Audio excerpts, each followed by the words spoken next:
그곳에서 일하는 귀신 들린 아가씨에게 홀려서 저 세상에 갈 뻔했다. 저와 친하게 지냈던 형님의 이야기를 한번 해볼까 합니다. 저는 이제 28살이 되었고 그 형님을 알게 된 건 4년 전. 제가 군대 전역해서 학비라도 벌어볼까 싶어 모기업 창고에서 일을 할 때였습니다. 당시 그 형님 A는 저처럼 단순 노무직이 아닌 정직원에다가 온갖 업무를 도맡아 하시던 형님이었는데 저보다는 5살이 많았고 오래 보지 않았으면 절대 가까이 지내고 싶지 않을 덩치와 인상을 가지고 있었습니다. 제가 워낙 실없는 농담을 잘하기도 하고 야한 농담을 기가 막히게 치니 그 형님과도 짧은 시간 만에 가까워지게 되었고 3개월 만에 유비관우와 비교될 정도로 막역해졌습니다. 그러다 보니 자주 술을 마시게 되었고 술을 마시다 보니 을에 분가분가가 땡겼고 아시는 분은 아시겠지만 안산이 제법 안마방이 괜찮았습니다. 그래서 저는 A형에게 저 전역한 지 얼마 안 되고 바로 여기에서 일해가지고 분가가 하고 싶어요 라고 말하니 형이 말했습니다. 형이 아는 여자라도 있으면 불러주고 싶다만 형 얼굴로는 여자라는 건 팔자에도 없어. 그래서 저는 말했죠. 상록수에 안마방이 하나 있는데 아는 놈이 뻔질나게 드나들어서 할인도 해주고 한다니까요. 그러자 A형이 대답했습니다. 난 죽을 때까지 안마방에는 절대로 안 간다고. 안마방만 들어가면 온몸에 털이 곤두선다 임마. 이렇게 말하며 손사래를 치는 겁니다. 생긴 건 매일 가서 포조 아줌마랑 의남매 맺을 것 같이 생겨가지고는 왜 그렇게 몸서리를 치는지 궁금해지는 겁니다. 그래서 안마방 가서 성병이라도 얻어왔냐고 말하니 자기가 예전에 겪었던 이야기를 해줬습니다. A형은 본래 사는 곳은 춘천이었는데 춘천에서는 꽤 주먹 좀 썼나 봅니다. 그래서 이리저리 사고도 많이 치고 제법 좀 알려졌었는데 그 때문에 고등학교 졸업 후에 아는 선배네 회사에서 일을 하게 되었다는 겁니다. 근데 그 사장이란 사람이 춘천 쪽에 안마방을 좀 가지고 있었는데 자기 선배랑 자기가 그 안마방의 큰 실장 작은 실장 일을 했답니다. 그런데 말이 작은 실장이지 거의 종업원 수준으로 일했답니다. 당시 형이 일했던 안마방은 아가씨가 8명 정도 있었고 아가씨 관리하는 여자 실장과 맹인 안마사 2명 그리고 선배와 자기까지 이렇게 일을 했다고 합니다. 아가씨들은 여자 실장이 데려온 거라 거의 변동이 없었는데 어느 날 5번 방에 한 아가씨가 들어왔습니다. 원래 안마방 아가씨라는 게 말이 아가씨지. 오피에서 놀다가 나이가 차면 안마로 오기 때문에 나이가 30대 초반이나 20대 후반 정도인데 5번 방 아가씨는 20대 초반이었다는 겁니다. 그리고 얼굴이 희고 소름 끼치게 이쁜 건 아니었지만 춘천 바닥에 있기에 아까울 정도로 이뻤다고 합니다. 그런데 이 아가씨가 이상한 점이 한두 개가 아니었답니다.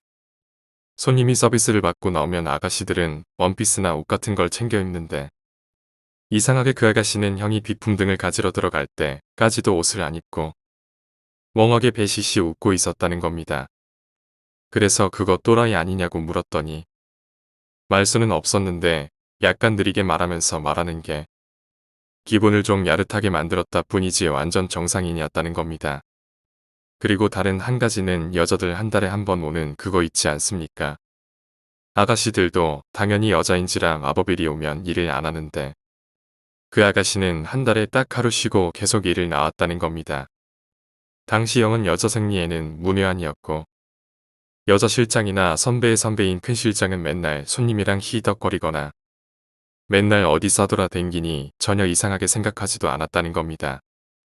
그리고 이상하게 얼굴이 겁나 이쁘면 당연히 찾는 손님도 많아질 텐데 그 아가씨한테 한번 들어간 손님들이 엄청나게 불평불만을 하는 겁니다.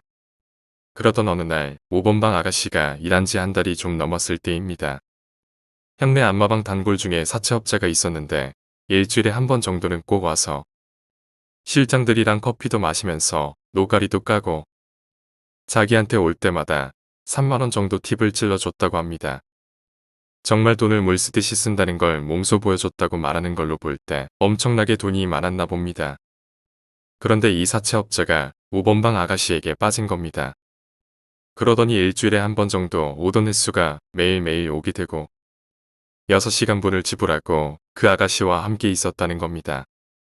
그래서 그 형은 사채업자 놈이 단단히 빠졌구나 라고 생각했는데 웬걸 분가는 커녕 샤워도 안 하고 6시간 동안 아무것도 안 했다는 겁니다. 그걸 어떻게 아냐면 형이 끝나고 비품들을 치우러 갔는데 수건 등 비품들은 아무것도 안 쓴 채로 있더랍니다. 근데 그 사채업자 놈이 엄청 만족한 얼굴로 돌아간다는 겁니다. 그게 한 2주 정도 됐을 때 여느 때와 다름없이 사채업자가 찾아왔습니다. 그런데 그날 사채업자가 일이 있었는지 2시간 정도 늦게 왔고 사채업자가 온 그 찰나에 5번 방에 손님이 들어갔습니다. 그런데 갑자기 사채업자가 이런 법이 어딨냐고 여자 실장한테 소리를 치면서 늦는다고 전화까지 했는데 그 사이 손님을 봤냐고 섭섭하다고 소리를 지르는 겁니다. 그렇게 진상을 부리고도 분이 안 풀렸는지 5번 방 문을 걷어차고 급기야 여자 실장 뺨을 후려치더랍니다. 한바탕 소동이 일어나고 5번 방 손님이 나와 욕하고 사채업자도 욕하고 여자 실장도 욕을 하고 3파전에 개판이 된 와중에도 5번 방 아가씨는 침대 위에 가만히 앉아 있더랍니다. 자기만 딴 세상에 있는 것처럼 고요하게 말입니다. 결국 사채업자는 영구 강퇴를 당하고 한 주 정도는 잠잠했는데 한 달 동안 자신에게 말도 안 걸고 힐끗 쳐다보면 빙긋 웃기만 하던 아가씨가 말을 걸어오기 시작했답니다. 여전히 헐벗은 채로 말입니다. 대화 내용은 뭐 밥은 먹었느니 안 피곤하냐느니 별로 영양가 없는 인사치레였으나 이상하게 그 말이 귓가에 울리더랍니다.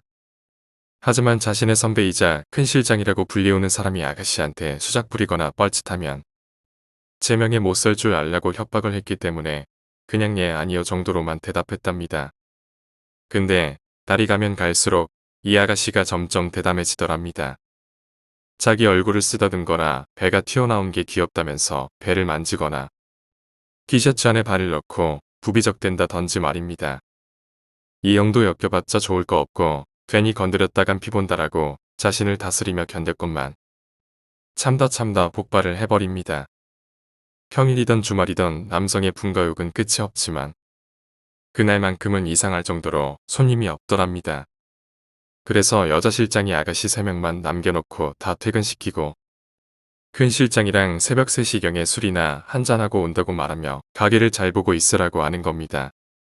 그래서 알겠다고 말하고 자비를 하고 있는데 5번 방 아가씨가 자신을 부르더랍니다. 뭐 담배 심부름이라도 시킬 생각인가 하고 들어갔는데 자기 심심하다고 놀아달라는 겁니다. 어차피 실장년 놈들도 없고 아가씨들도 자거나 자기 일을 하고 있고 방마다 방음도 완벽하니 그러자고 하며 수다를 떨었다고 합니다. 근데 말이 수다지 별로 대화도 없이 침대에 걸터 앉아서 이야기하고 있는데 시간이 지나면 지날수록 분위기도 야릇해지고 그 아가씨랑 하고 싶어 죽겠더라는 겁니다. 그래서 진짜 얼굴에 철판을 깔고 나도 돈 주면 같이 자 줄 수 있냐고 물었답니다. 그러자 그 아가씨는 작은 실장님 하는 거 봐서 라고 말하더라는 겁니다. 그 말 듣자마자 짐승처럼 아가씨를 덮쳤는데 아가씨가 천천히 라고 배시시 웃으면서 눕더랍니다. 그리고 거서 후에 몸은 천근만근같이 무거웠지만 기분은 하늘을 날아갈 것 같았고 가슴에서 찌릿한 게 올라오더랍니다. 그렇게 첫 시작을 기점으로 형이랑 그 아가씨는 손님 없을 때는 맨날 했다고 합니다. 그러다 시간이 지날수록 점점 대담해지기 시작해서 아가씨가 손님을 받고 쉬는 시간에도 했다고 합니다. 그렇게 한 3주 정도 하니까 큰 실장이 형 보고 너 요즘 무슨 일 있냐며 다크서클이 턱까지 내려오고 살이 엄청 빠졌다는 겁니다. 자기도 점점 일하면 죽겠구나 생각 중이었는데 그 아가씨가 배시시 웃으면서 다가오면 몸이 자동적으로 반응하고 하면 할수록 쾌감은 더 강하게 오지만 여우는 짧아지더랍니다. 하지만 꼬리가 길면 밟힌다는 말이 있듯이 아가씨들이 갑자기 단체로 그날이 오게 되어서 주말 대목 시간에 아가씨 2명이 빠지게 되었는데 대타로 잠깐 불려왔던 아가씨 중 하나가 둘의 분가 장면을 슬쩍 보고 여자 실장에게 고자질한 겁니다. 여자 실장이 노발대 바라면서 형의 따귀를 치고 큰 실장 귀에도 들어가 따귀 세례를 맞았다고 합니다. 그 당시 생각하면 입이 10개라도 할 말이 없는 상황이지만 당시의 형은 이제 그 아가씨를 못 볼 것 같다는 불안감과 자신 말고 저 큰 실장 새끼랑 자면 어떡하지라는 불안감으로 인해서 자신도 모르게 자기 선배이자 큰 실장인 사람 목을 졸랐다는 겁니다. 큰 실장도 자기만큼 덩치도 있고 힘도 좋았는데 아랑곳하지 않고 정말 눈알이 돌아가기 직전까지 목을 졸랐다는 겁니다. 그러다 번뜩 정신이 들어 손을 놓고 맨발로 도망치듯 거기를 나왔는데 큰 실장이 문자로 잡히면 꼭 죽인다고 너 꼭 찾아갈 거라고 하며 부재중 전화가 50통이 넘어가더랍니다. 순간 아차 싶어 집에는 못 가겠고 돈도 없어서 가운데 다니는 사촌형 자취방으로 도망을 가서 숨어 있어야겠다고 생각했답니다. 사촌형에게 자초지종을 말하고 방 안에 누워 있는데 문득 그 여자가 보고 싶어 죽겠더라는 겁니다. 그냥 보고 싶다 정도가 아니라 지금 당장 안 보면 미쳐버릴 것 같았답니다. 하루 이틀 정도 견디다가 도저히 안 되겠어서 돈이라도 훔쳐서 손님인 척 가야겠다는 생각마저 들었답니다. 그래서 돈을 찾으려고 오시며 침대며 다 뒤지고 심지어 컴퓨터 본체라도 팔아야겠다 싶어 본체를 뜯어 나가려는 중에 사촌형이 형이 아버지와 어머니를 모시고 집으로 들어왔다는 겁니다. 그리고 나서 기억이 없고 눈 떠보니 집이었답니다. 나중에 자신의 사촌형 말을 들어보니 아버지 어머니한테 인사도 안 하고 그냥 본체를 들고 나가더랍니다. 그래서 형이 아버지가 형의 머리를 잡고 바닥에 내팽개쳤는데 그때 기절해서 아버지가 트럭 뒤에 꽁꽁 묶어 집으로 데려왔다는 겁니다. 그리고 시골에 사시는 분들은 아시겠지만 보통 시골 단독주택은 반지하를 만들어 창고 같은 걸 만들어 놓지 않습니까? 거기다가 요강 하나랑 신문지 하나 놓고 뻘짓 못하게 가둬놓았답니다. 거기에 한 나흘 정도 갇혀 있었는데 아침에 잠을 자도 그 여자가 꿈에 나오고 밤이 되면 내보내달라고 울기도 하고 화도 내고 여기서 나가면 다 죽일 거라고 협박도 했답니다. 그리고 나흘이 되던 날 아침에 아버지 어머니가 자기 손발을 수건으로 덧대고 케이블 타이로 손발을 묶고 어디 산속으로 데려가더랍니다. 이러저리 구불구불한 산길을 지나 어느 한 집에 차를 세우고 누가 오기를 기다렸다는 겁니다. 잠시 뒤에 개량한복을 입고 있는 어떤 아저씨가 와서 자기를 한번 쓱 보더랍니다. 알고 보니 춘천이 강원도에서 꽤 큰 도시지만 어차피 농사짓고 이런 곳으로 들어가면 시골이나 진배 없기에 자기 일이 며칠 동안 퍼졌답니다. 그러던 중 어머니 아시는 분이 자기가 아는 사람이 점도 봐주고 귀신도 쫓아주고 무병 걸린 사람을 치료도 해주고 그런다는 겁니다. 그런 것을 전혀 믿지 않는 형의 어머니였지만 이대로 놔두면 귀한 아들 초상 치르는 게 아닌가 하고 전화를 했다고 합니다. 대충의 근황은 사촌형에게 들어서 알고 계셨기에 그 남자한테 설명해줬더니 일단 데리고 와보라고 하며 자기가 보고 판단하겠다는 겁니다. 그리고 자기를 한번 쓱 보더니 큰 소리로 웃더랍니다. 그리고는 이거 귀신 들린 거 아닙니다. 하면서 자기 생년월일과 태어난 시각을 물어보더랍니다. 그러고는 자기 혼자 뭔가 중얼거리다가 이거 귀신 들린 게 아니라 귀신 들린 년한테 홀리빛내라고 말하는 겁니다. 그리고는 나는 자기한테 일주일만 맡겨놓으면 정상으로 되돌아온다고 일주일 후에 데려가라고 했다는 겁니다. 그러고는 자기를 조그마한 방으로 데리고 가더랍니다. 그리고는 붉은 천 같은 걸로 자기 몸만 돌돌 말고 방 안에는 어머니가 가져온 자기 물건들을 이리저리 놓고 그날 안마방을 나갈 때 입고 있었던 옷을 태우더랍니다. 그리고는 방에 부적 몇 장을 붙이더니 한 10분 후에 겁나 큰 개 한 마리를 끌고 와서 문고리에 묶어놓고 가더랍니다. 그리고 옆방에서 지 혼자 TV 보고 낄낄대더랍니다. 그리고 점심을 혼자만 처먹고 자기는 주지도 않더랍니다. 어차피 당시에는 몸에 힘도 없고 먹고 싶지도 않았고 말할 힘도 거의 떨어져 갈 때쯤이어서 에라 모르겠다 하면서 잠들었답니다.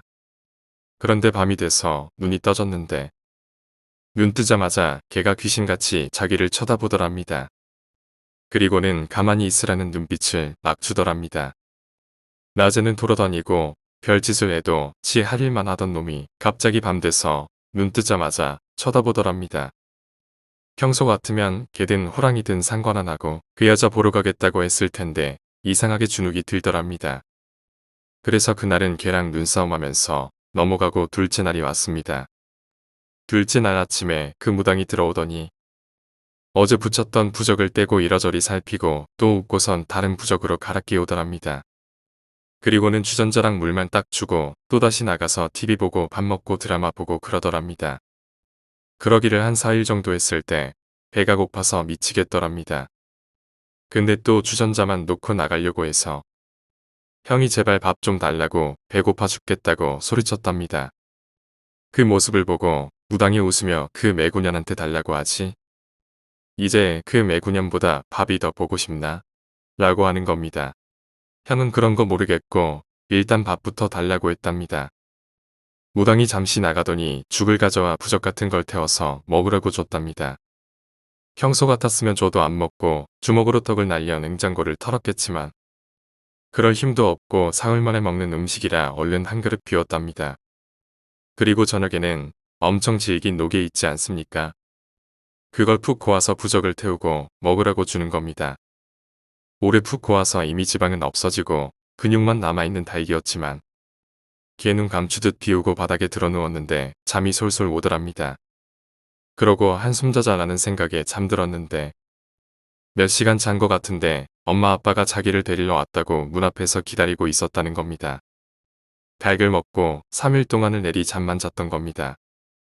얼떨떨해하며 차를 타고 집으로 가고 있는데 형네 아버지께 무당이 말하기를 그 안마방에서 일하는 여자애가 아마 매구의 씨였을 거라고.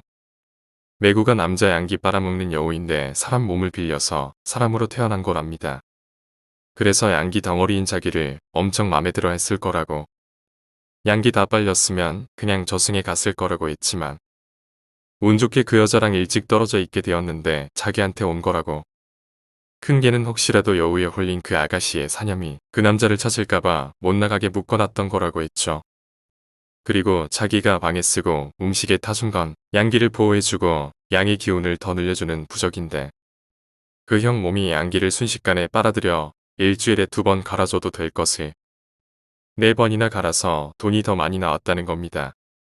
앞으로는 뻘짓거리하고 다니지 말고 조용히 있다 군대 가라고 말씀하셨답니다. 그 일이 있고 나서 형은 시내에는 나가지도 않고 조용히 집에서 농사일이나 돕다가 군대에 갔다는 겁니다. 그 후 저녁 후에 큰 실장에게 전화가 와서 만났고 예전에는 정말 미안했다고 하면서 함께 술 먹고 있는데 넌지시 그 아가씨 소식을 물어봤답니다. 5번 방 아가씨는 네가 가고 나서 3일 정도를 안 나왔다는 겁니다. 3일 후 아가씨가 출근했을 때 여자 실장이 들어가서 미친년 무슨 년 소리소리를 졌는데도 눈 하나 깜짝 안 하고 원망하는 눈빛도 아니고 그냥 멍하게 쳐다보다가 자기한테만 너무 뭐라 하지 말라고 좀 있으면 작은 실장님도 오니까 같이 혼내라고 헛소리를 짓거리더랍니다. 그래서 여자 실장도 제풀에 지쳐서 두 손 두 발 놓고 있었는데 이번에는 부사관 하나가 5번 방 아가씨한테 꽂혀서 결혼하자고 난리도 아니었다고 합니다. 근데 5번 방 아가씨는 상대도 안 했고 부사관은 자기를 무시한다고 종으로 쏴 죽인다고 되지도 않는 협박을 하다가 실장이 열받아서 주먹으로 몇 대 쳤는데 다음날 부사관이 졸렬하게 경찰에 신고해서 깽값은 깽값대로 물고 안마소는 안마소대로 걸리고 여자 실장은 아가씨 데리고 딴 데로 가고 부사관 때린 이후 5번 방 아가씨는 자기가 가지고 온 짐을 다 놔두고 여자 실장한테 말도 없이 사라졌다는 겁니다. 그 후 자기는 사장한테 찍혀서 한동안 시다짓 하다가 다시 안마방 하나 운영하고 있다고 웃으며 말했답니다.